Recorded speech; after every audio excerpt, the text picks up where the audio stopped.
As the mainstream media continues to push the narrative that Russia interfered in the 2016 elections that saw the rise of Donald Trump to president, Google has now testified that there has been no manipulation of the YouTube platform to that end. So in other words, much of this claim of, Russian interference is starting to turn out to be absolutely false, and that at least as it pertains to YouTube, nothing unethical has taken place.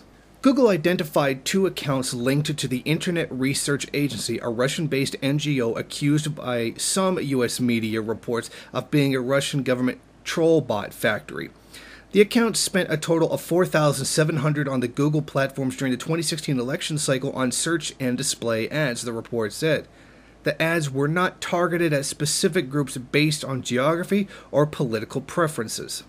So this narrative that there somehow was this massive interference by Russia is quickly falling apart. And even as it pertains to YouTube, all they really found was 18 channels that posted pro-Russian stuff.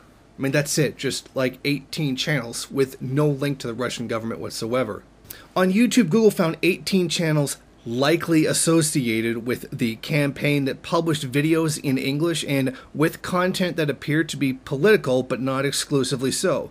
The channels, which uploaded 1,108 such videos representing 43 hours of content, totaling 309,000 views from June 2015 to November 2016, the report said, noting that a single user may generate multiple views on a single video.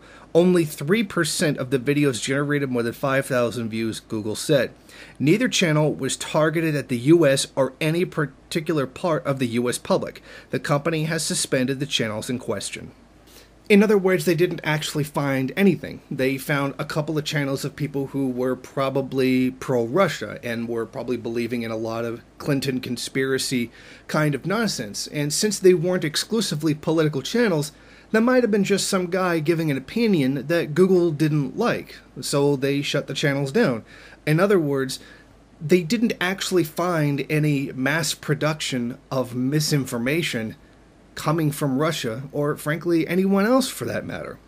But now we move on to the subject of the RT channel on YouTube itself, which is the largest news organization on the platform. Some have raised questions about the use of YouTube by RT, a media service funded by the Russian government. Our investigation found no evidence of manipulation of our platform or policy violations.